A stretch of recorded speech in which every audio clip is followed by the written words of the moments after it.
Thank you, Nighthawk, and welcome, one and all, to the Shiny Side Out, coming to you from Australia, the land down under, for Revolution Radio on revolution.radio. As far as I know, still the largest and most successful listener-supported internet radio in the world. And in the right corner we have... I'm just gagging with you. Hey, because it is listener funded, if you can support the station, that would be awesome. Any kind of currency is good, crypto included. And it's really easy to do it. Just go to the station's website, revolution.radio, follow the bouncing ball, and hey, presto. But maybe you can't donate, which is cool too. Well, it's not cool because it means you're in dire straits, but get it. Things are tough all over, so tell people about the station. Tell people about the station.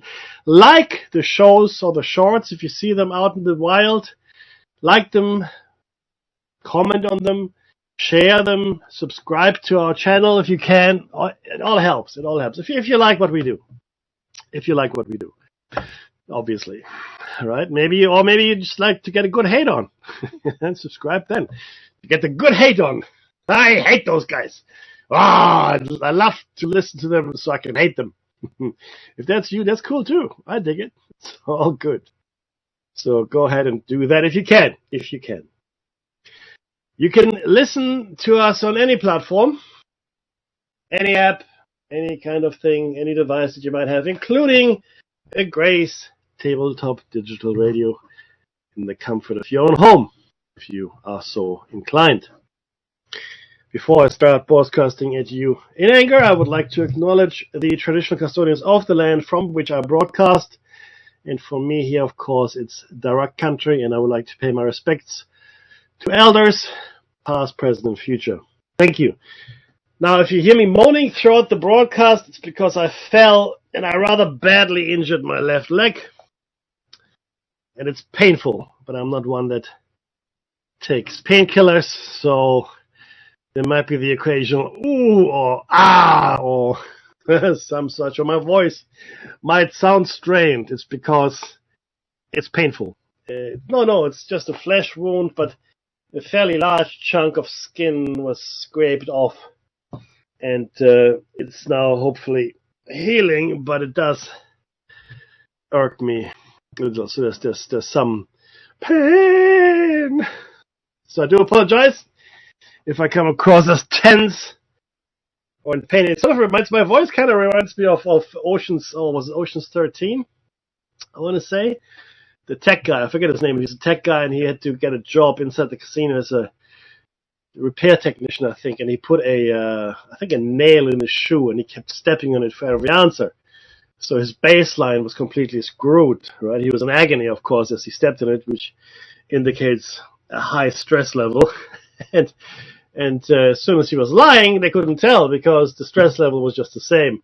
He just kept stepping on that nail. That's how I feel a little bit here in my chair right now with my left leg, or the lower portion in any event, somewhat pained. I don't know what happened. I was walking with my buddies yesterday. I went to visit a friend in Woonona, which is down in beautiful Wollongong. And Wollongong is one of those places hard to believe unless you see it. It's this bay, or it's not a bay, it's a fairly large area, which is completely surrounded by fairly high mountains. Well, hills, but high hills. And then it, goes down and tapers into land near the coast, and then there's the ocean. And to look at it is amazing. You have this green, like if you're standing at the beach, for example, in Wollongong somewhere, right? There's many beaches there. And you look back at the rather large, well, let's call it a mountain. It's all green, completely green. And then, very high. Kind of a little bit like Hawaii, though Hawaii's mountains are higher. And then there's the ocean, and then there's, of course, houses, etc., etc. It's really a rather special place that... Anyway, that's if you ever make it to Australia, or if you are in Australia, it really is nice. That spot of land there, I gotta say, it's really rather nice.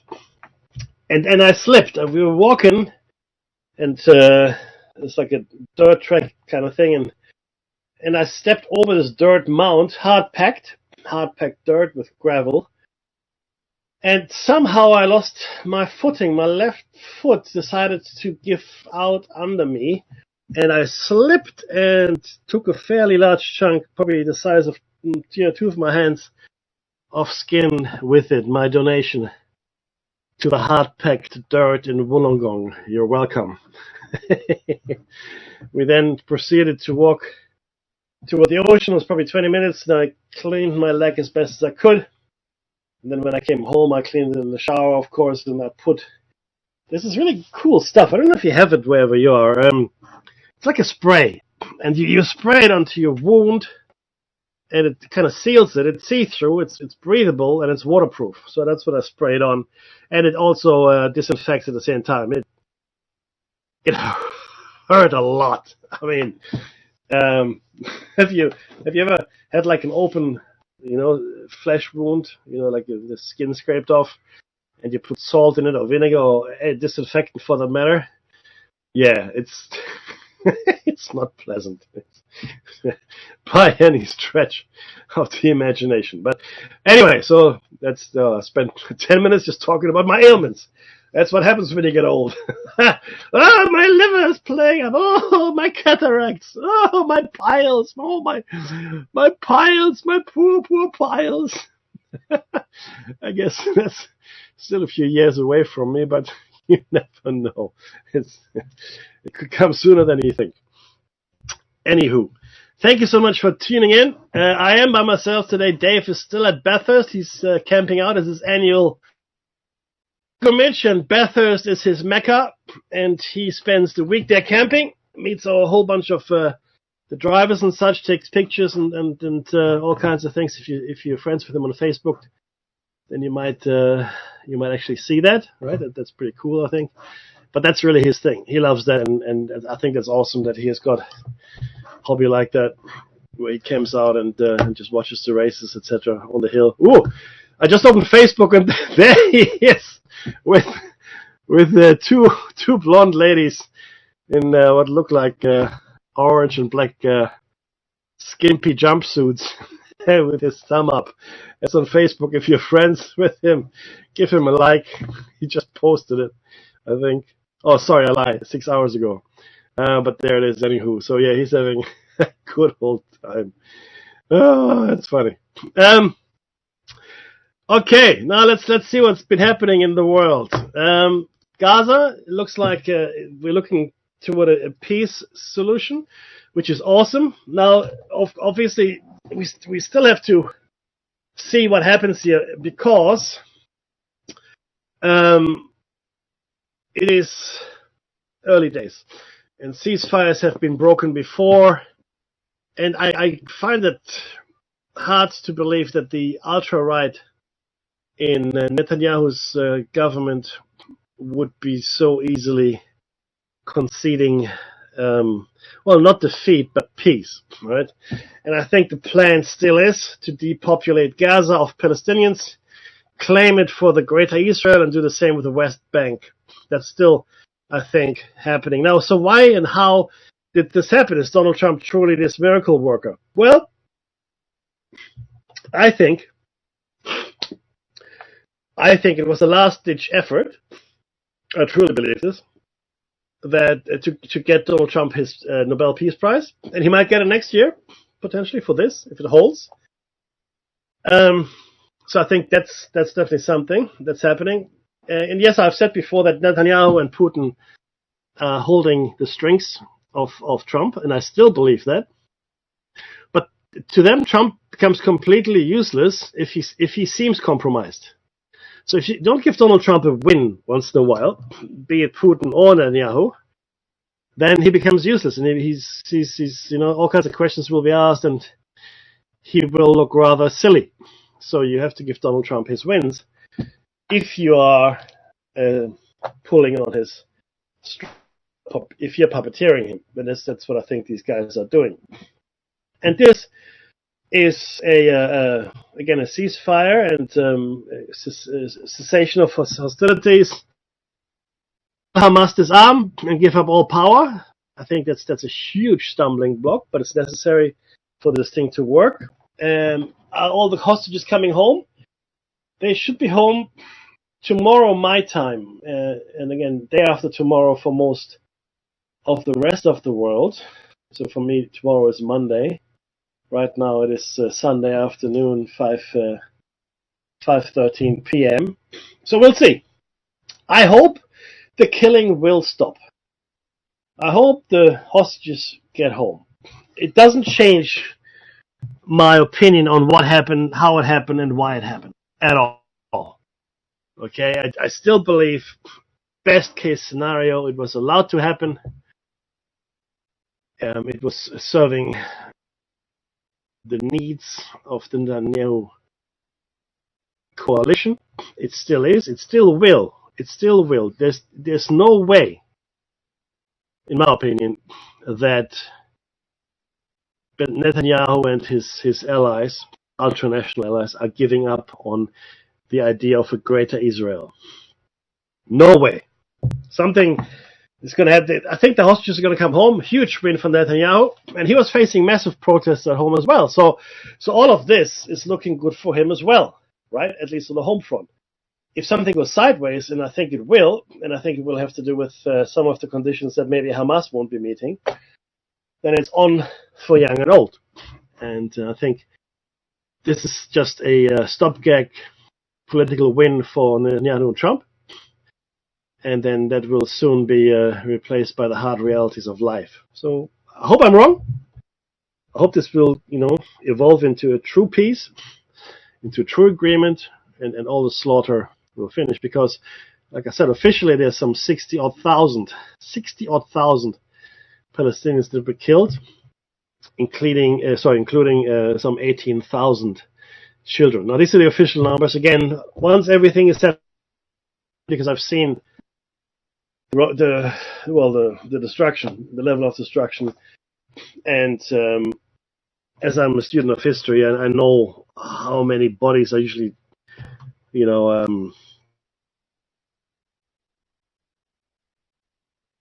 was horrendous. For example, my grandparents told me about that. But also, in the wake of disasters, earthquakes, floods, mudslides, etc., the number of bodies that gets pulled out after is massive. And again, especially in a war zone where you don't have time to pull out all the bodies all the time, I think we're looking probably at a death toll of 200,000 plus, in my opinion. That's Mackie speaking.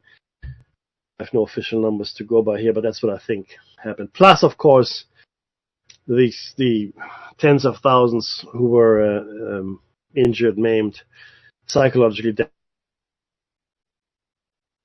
Entire generation of Palestinians, this conflict. And I just fear that this carnage, the bloodshed on both sides, has created more people willing to go to extremes to fight for their beliefs or what they think is right. You can't expect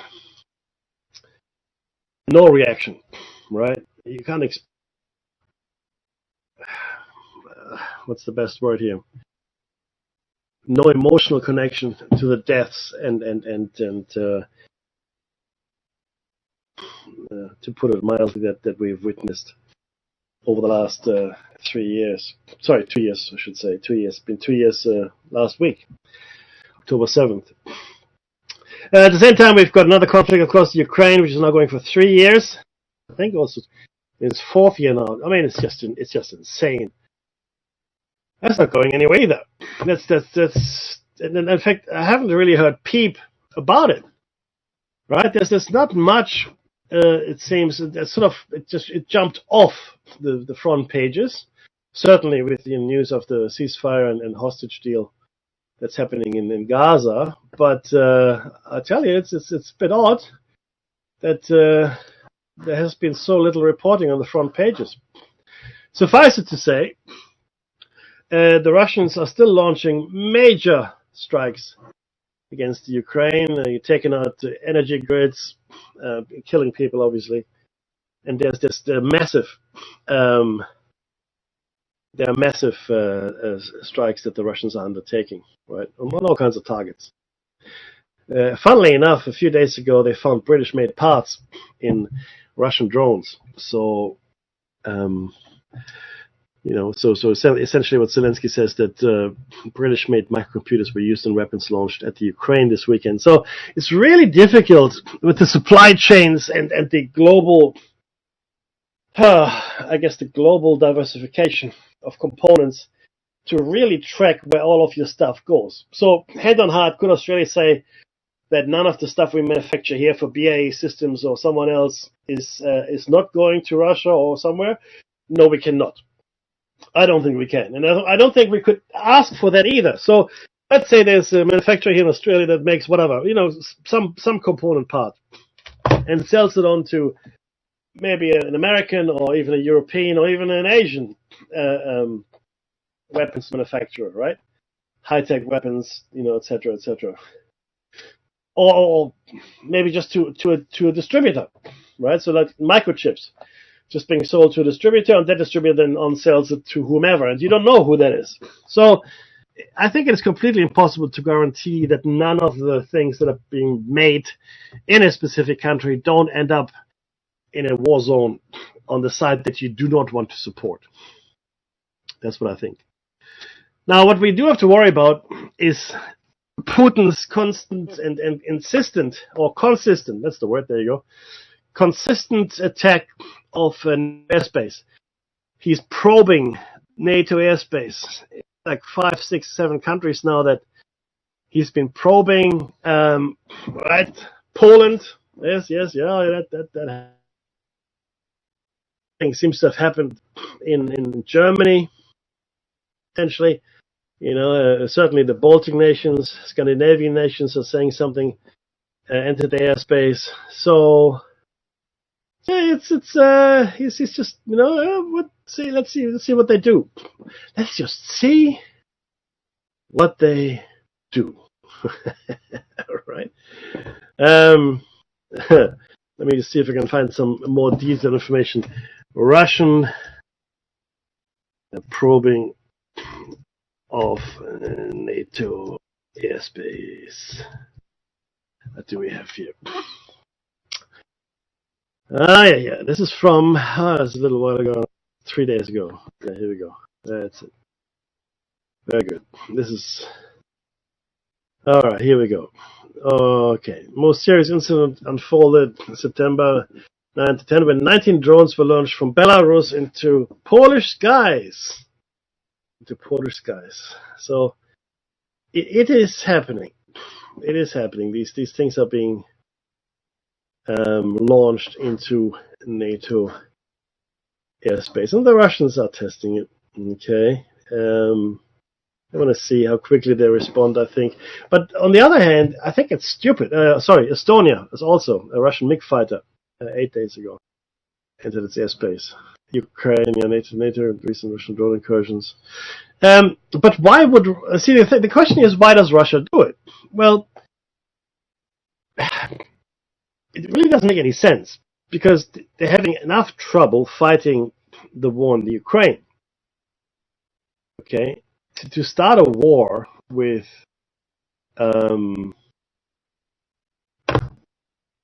any other NATO member or all of NATO is just stupid. It makes no sense at all, right? So I guess he's just provoking them, maybe into a first strike where he can claim he's just defending himself, and then launch nuclear weapons against the Ukraine. If you felt threatened enough. And make no mistake, I'm not going to put it past him. This is serious stuff. Right? This is serious stuff. And the only thing that Russia has gone for itself is its nuclear capability. Because we've now seen that conventionally Russia is horribly unprepared and horribly under-equipped, under-trained. Like whatever you can think of, they don't have enough of. Okay, and even a country with a relatively small army and such, like the Ukraine, was able to hold them off. And that, bear in mind, the initial advance was stopped entirely by the Ukrainians. There's no other help the Ukrainians had. The help came later, a couple, 3-4 weeks after, when they asked for help, and then Joe Biden, Americans, they gave them a lot of help, and European nations also chipped in. Australia sent Bushmasters, which are kind of combat vehicles as well. But the initial Russian advance was stopped by the Ukrainians themselves, right? And if they hadn't done that, that war would have been over in a week or two, tops. And there would have been no help coming from anyone else because it would have been over. It would have been pointless at that point to even consider helping the Ukrainians because, it's over. It's done. We're finished here. And that didn't happen. The Ukrainians managed to do it themselves, right? To hold the advance. Initially, so the plan was this. Like, I'll give you a brief outline of what actually happened. The Russians had a two-pronged approach. They had started moving troops closer to the Ukrainian border in what they said were just exercises, military exercises, etc., etc. Fair enough, whatever. So and they did that, and the first wave would be coming in via planes, landing at Kyiv airport with a whole bunch of special forces in the planes, and they would then take the airport. So Russia now has Kyiv airport. They can ship in more people or equipment or whatever else they need as needed. So that was the plan. Good plan. Good plan, really. I mean, if you think about it, really good plan, in fact. And then they would also then come in with a massive armored column, again, thousands, tens of thousands of soldiers and hundreds of vehicles. Unfortunately, they were coming along this sort of, like a two-lane highway, as it were, from their territory into Ukraine, and then beelining it to Kyiv. Now, what happened was that there's a number of things that happened on the Ukrainian side, which I think boosted the morale. The first thing that happened is that Zelensky stayed in the Ukraine. Right? So he was offered to flee and given asylum in other countries. He said, no, this is my country, I'm staying. I'm staying right where I am, thank you very much. Okay, great. So he stayed. He stayed in Kyiv with his people, and they started handing out weapons to people in the street. Like any citizen who could hold a gun and pull a trigger was given a weapon. That's extraordinary if you think about it. But anyway, that's what happened. And the other thing that happened is, when these Russian planes came in, and I don't know if there was just a healthy amount of suspicion, who knows, but essentially that plane was completely annihilated. I think they overwhelmed the force that was coming in on those planes, or the plane. The Russians failed to secure Kyiv airport, complete failure, and then the Ukrainians blew up the airport. So there was no follow-on action from that. That's the supply line that they wanted, and they were denied that supply line. Gone, finished. And then there was a massive strike on the column that was headed for Kyiv, with missiles, drones, I think fighters, whatever. But it was well, I wouldn't say obliterated, but it was heavily damaged with massive casualties. So the first wave was repelled conclusively, with prejudice, if you will. Okay? Really quite something to behold. And once they had proven that, I guess then they had held them off, and then, of course, then aid started trickling in, etc., etc. And what they had also done, they had built, massive fortifications around certain cities, so they dug themselves in. That's the Ukrainians, of course. They dug themselves in and essentially, stopped any further advances of the Russian forces. That was that. Okay, but bear in mind, it was always the Ukrainians that initially actually managed to stop it.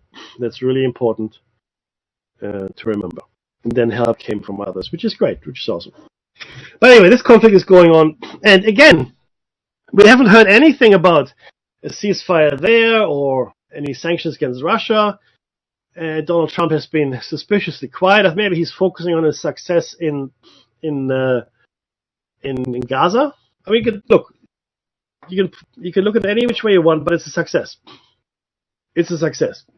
Donald Trump was successful in the Middle East, in Gaza, to arrange the ceasefire, number one, and to hopefully get the hostages released, well, tomorrow my time, like I said, hopefully. That's something you can't take away from him.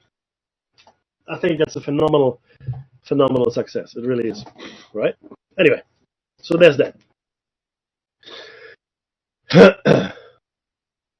But still, in my opinion, Putin and Netanyahu are pulling his strings. Okay, because at home, it looks very different. And now I'm spending a lot of time on America and Trump and other things to discuss, which I will, I promise. At home, the US government is still shut down. They still haven't sworn in that Democratic lady, because she would have been the 218th vote to force the Epstein, the release of the Epstein file vote. So she was the vote that was necessary to vote on the Epstein files, okay, to have them released. But she hasn't been sworn in, so that vote hasn't taken place yet, and the government is still shut. Now, the government is still shut for a variety of reasons.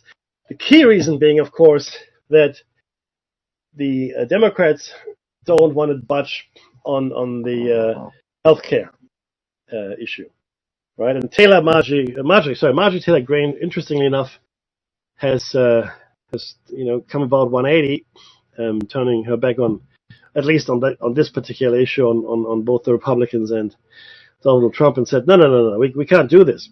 I'm completely with the Democrats here. If we do this, then healthcare is going to be horrendously expensive. My own son, she says, we'll have to pay double for healthcare, etc., etc., etc. Again, you can say what you want about her, and I know I've made some derogatory comments. I take it all back, because it does take courage to stand up and say what's right. So I now fully believe that whatever Taylor Greene says, she actually believes. I have no doubt anymore that she's not some kind of mouthpiece or puppet. She's a believer. She will stand up for what she believes in. I have no doubt at all. No, and I do apologize for any derogatory comments, because the thing is this: it's okay to disagree with people.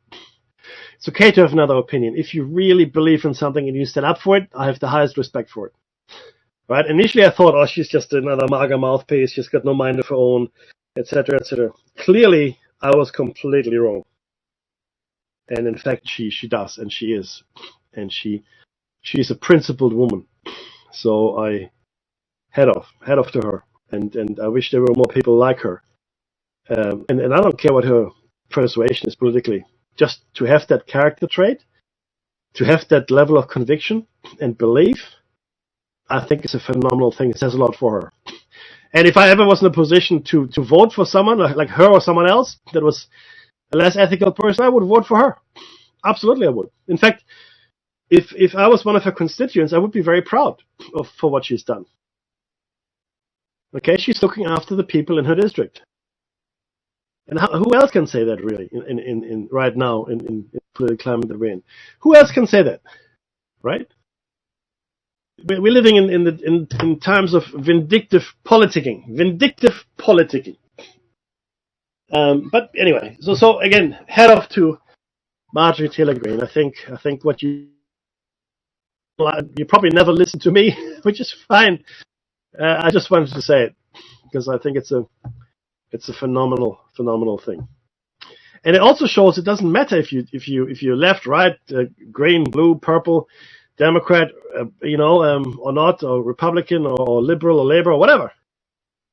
It is the caliber of your personal convictions and your courage and ethics that set you apart, irrespective of your political leanings. And the same goes for Charlie Kirk, I have to say. You could disagree with him, but I have no doubt in my mind that he believed everything he was saying.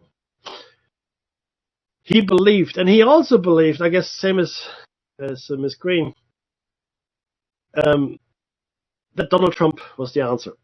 And I think they're having a rude awakening, and I think he had a rude awakening. And I think when he had that rude awakening, I think he got scared. I think he got a little scared. I really do. And I think his assassination is no accident. I think his assassination, I think they've got the wrong person, first of all. And I've looked at a lot of videos, a lot of Marines and recon force and ranger and all kinds of people talking about the shooting and analyzing it, and where's the exit wound and was the shot from behind, etc., etc., etc. And if you look at the video, it makes no sense. If you look at his text message, they make no sense. The whole thing is just smells wrong, right? So I think there's a lot more to Charlie Kirk's assassination than just this kid they fingered for it. I just don't think that's a thing. I don't think so. But where does it leave the rest of the world?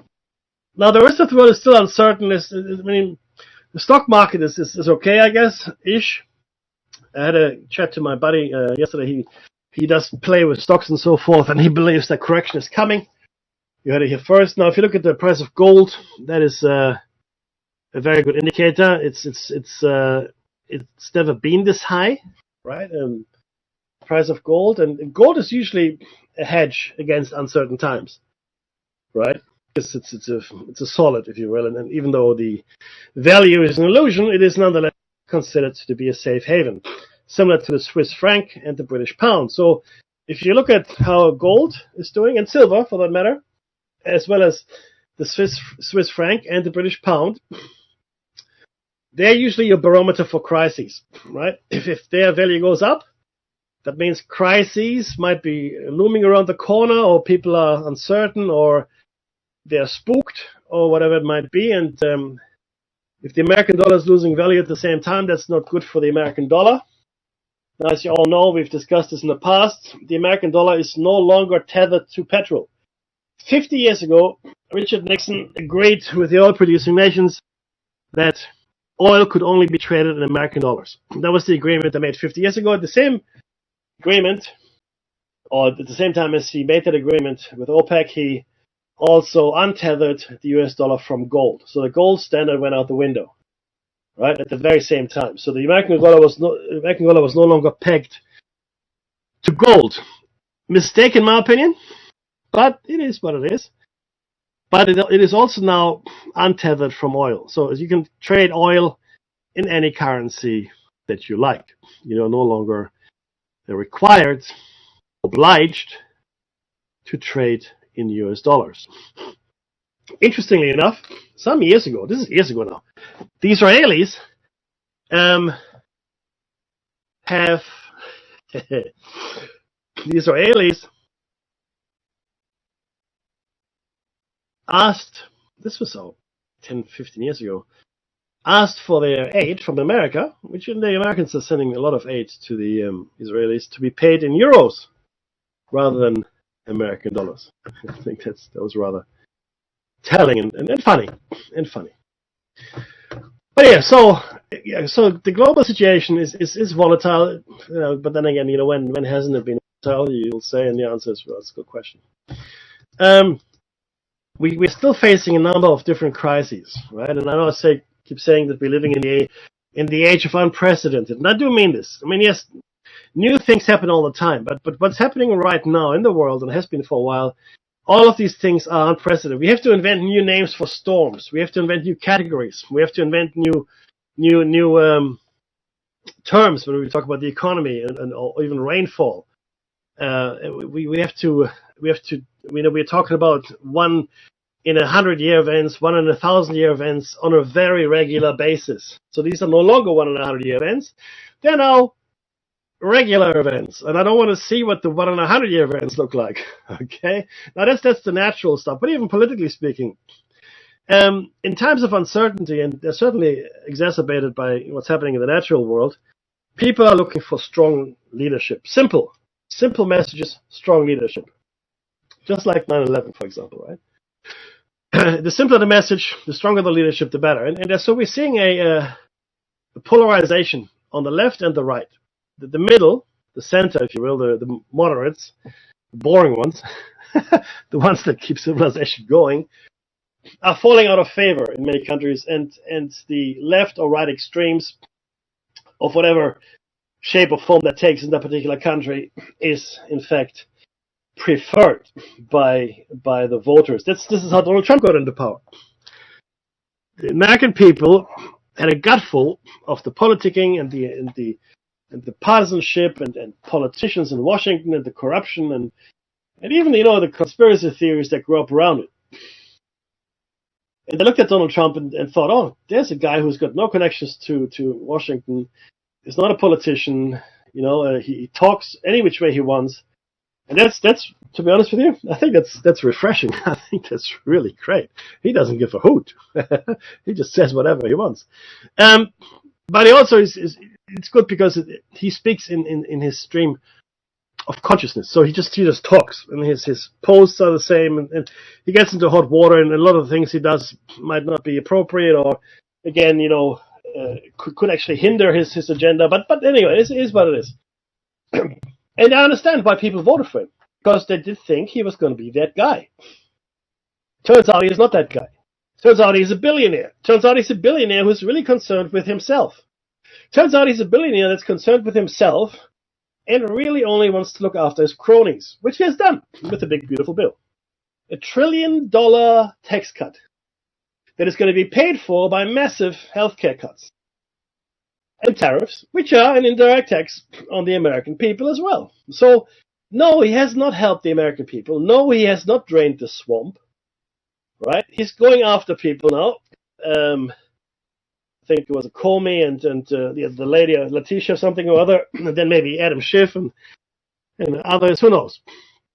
He also had Ghislaine Maxwell transferred to a Club Med prison facility, which categorically is not allowed for a sex offender to be transferred to a facility like that. It's categorically not legal. But whatever, it happened. There you go. He pardoned all Gen 6 people. I'm sure some people that were there on January 6th deserved a pardon. I have no doubt in my mind whatsoever. Absolutely. But I think there were some that didn't. Okay, people that just did just for violence sake. And you can't tell me that all Gen 6 people that were pardoned are just peaceful and all that. They're always people there that are troublemakers, etc., etc. Right? And but the FBI and Kash Patel already said himself, no, those guys weren't provocateurs. They were just there for crowd control, etc., etc. Sure. Look, again, whatever. A lot of things went wrong on January 6th. And the wholesale pardoning of some of the people involved was a mistake, in my opinion. And I'm not alone, I know that. Anyway, that's neither here nor there. But you can't go after specific individuals. If you're the leader of the most powerful military nation, at least, in the world, right? And you have control of the government as he does, both houses, right? As well as pretty much the judiciary. Well, not complete control, but pretty good control. You can't go after individuals that you don't like. If they did something wrong, okay. But this Letitia person, the Attorney General, I think she is, right? She apparently she bought a house for $120,000 and said that's going to be her primary residence. Turns out it's not. Sorry, it's going to be an investment. No. Yeah, it was meant to be a primary residence. Turns out she's renting it out so it becomes more of an investment property, right? Okay. Now that's wrong. And if it was done with malice aforethought, then that's not a good thing. But what does that actually mean? Now I've looked at it, and I listened to a lot of people. I looked at the numbers myself. By getting an interest rate for a primary residence rather than an investment property, she saved herself $19,000 over the life of the loan, about $50 a month or something like that. $19,000 US over the life of the loan. That's it. Let's call it 20 grand because that's easy to remember. $20,000. And now she's indicted. She's facing charges. Now that sum of money is piddly. It doesn't amount to a whole hill of beans. In fact, just bringing her to trial, right, over the sum of $20,000 is frivolous because it would cost hundreds of thousands of dollars, if not millions of dollars, to hear it. Even now, after it's been to a grand jury to see if she should be indicted or not, etc., you've well surpassed whatever benefit she gained from that favorable interest rate. All right? So she was better off by 20 grand over 20 years or whatever the term of the loan was, right? And the American government has, I guarantee it, has already spent hundreds of thousands of dollars needlessly to prosecute her or to bring her, before a grand jury, and now to have her indicted. Is this really the best way of spending American taxpayers' money? Right? Isn't this the very government inefficiency and corruption that Doge was meant to stamp out? Isn't it? I don't know. You tell me. I don't know. All I know is it doesn't make any sense at all. At all. But that's where we are.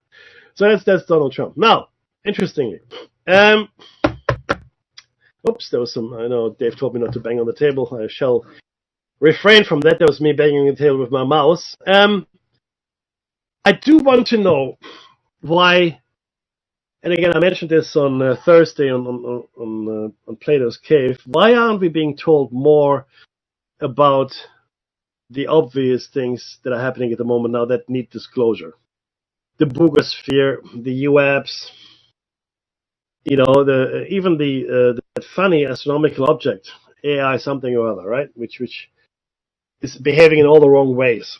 It's not moving right. It's moving too fast, and it's moving too slow. It's just a very strange object. I think it's now passing Mars, if I'm not mistaken at this point. But there's so many things out there, and they all seem to be, like everything else we're following here, seem to be red herrings. Now, these are life and death situations, mind you, right? Like Gaza, Ukraine, even what's happening in the States, international trade, the climate, blah, blah, blah. All that stuff is important stuff. No doubt. But how much more important is it to bring full disclosure to the planet? Full disclosure.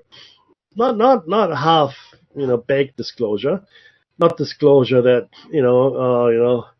yeah, something happened here, but we don't know, and maybe it didn't happen, and then it happened the way we think it happened, whatever. No, we need transparency. Everything needs to come out. Everybody, not just the American people. Everybody has a right to find out, to understand what's going on. What have we got? What have we found? What do we know? Okay? What is it that has been kept from us for, I don't know, years, 500 years? Because you have to understand, these sightings of anomalous objects in the sky, they go back tens of thousands of years even. They're part of cave paintings. They're part of cave paintings. They're in our religious texts. The Indian religious texts are full of them. The Bible is full of them. Okay? Ancient stories are full of them. This is not a phenomenon that has been with us for, since 1947, 1946. Not at all. Not at all. This has been with us since the beginning. Since the beginning. And somebody knows something and they're not telling us, right? They're not telling us. But somebody knows something, that's for sure. As always, I'd love to get into the Vatican Library. I'd love to get into the Smithsonian. I'm sure the Russians and Chinese have archives. with material that would just blow your mind wide open. Boom! What? Imagine all the texts that were in the Library of Alexandria. As an example, I mean, what happened in the South American continent when the Mayan codices were burned? The Catholic Church. The knowledge that we lost it boggles the mind, and even more so because if you look at South America, you look at the Amazon, which clearly now we understand was a parkland at some point, populated by a huge population with highly advanced agricultural knowledge and pharmacological knowledge, and maybe general biotech knowledge. Who knows? And extremely advanced stoneworking knowledge, and not just South America, but elsewhere, right?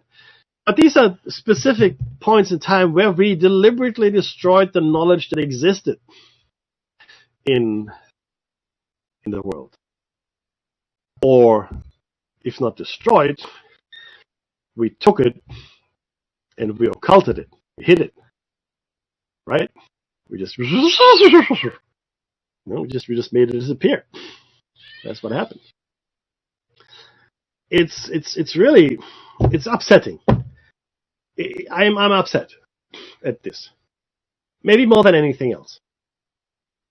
The gall, the audacity to dare and keep this knowledge from the rest of us, right? Given a chance, every human being has got very similar capacities. Not everybody is as smart as the next person. Not everybody is as talented, sure. But by and large, most people have a good head on their shoulders, especially if they had a good education and they were allowed to think for themselves, etc., etc. Right? I discussed my utopian solution with my friends yesterday over a couple of beers in Wollongong, as I said. One of my friends is a clinical psychologist. He got a PhD. He's a phenomenal man, and he actually contributes to the world. He helps people with brain injuries. That's his job.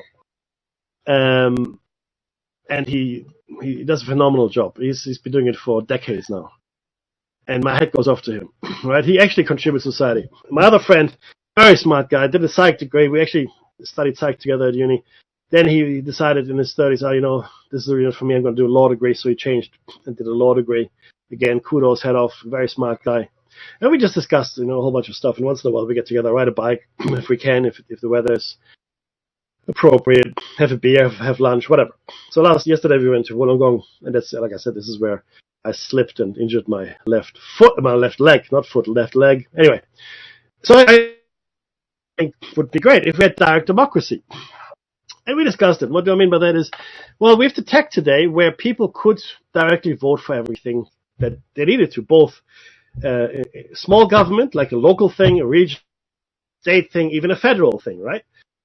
And we wouldn't have to break the system to do it. We still need all the experts and the bureaucrats, but we take the decision-making power away from the politicians.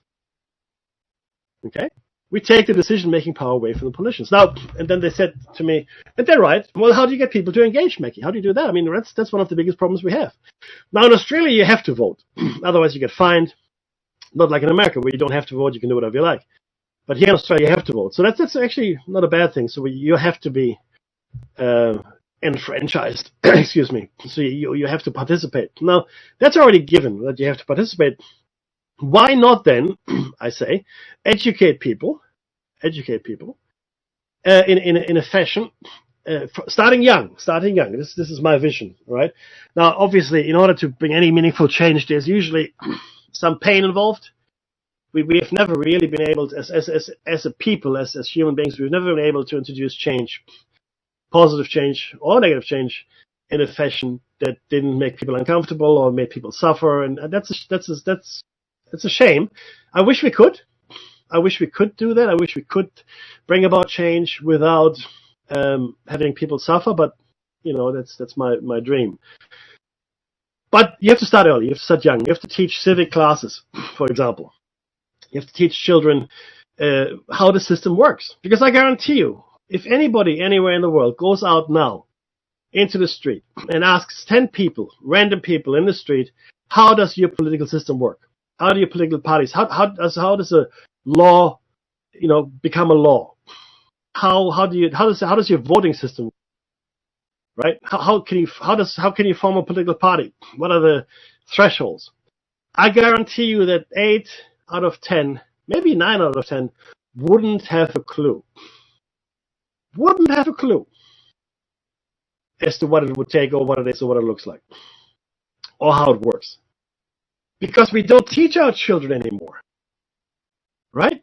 Now, I was lucky. I went to school in Germany, and German education is nothing if not comprehensive.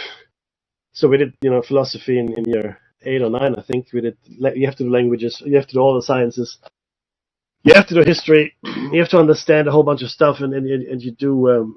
They do a good job in Germany. They do. And again, it's a comprehensive educational system. I think we have to change our system. First of all, we have to address the needs of each individual child, number one. And I've said this before.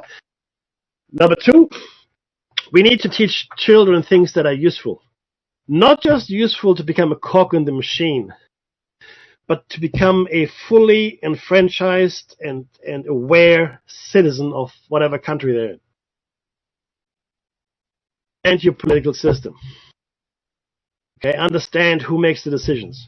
Because this is the thing. If you explain to kids how power actually works, they might become interested in pursuing careers in that field.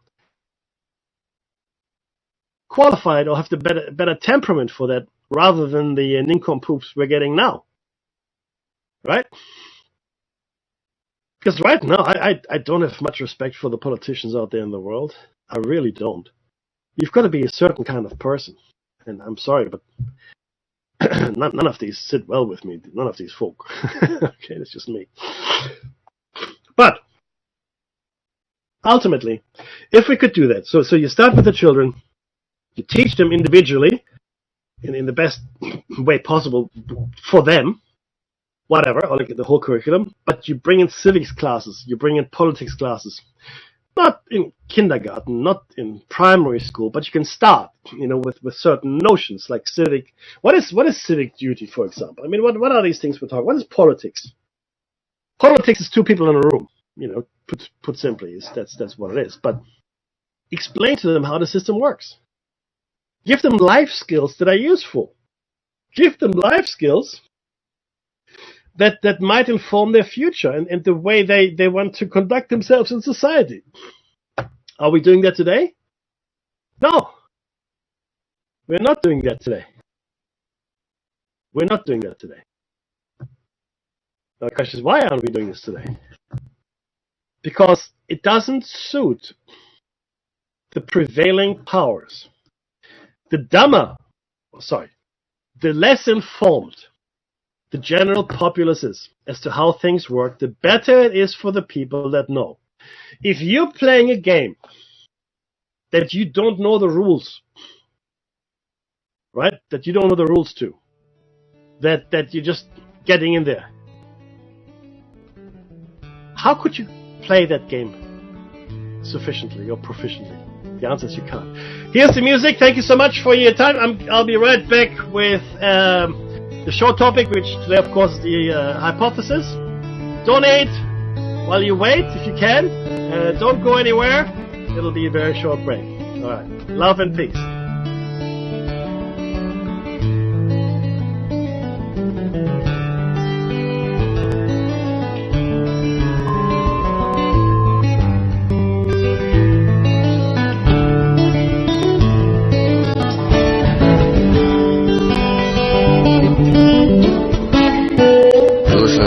Radio at freedomslips.com. We'll be right back after this message.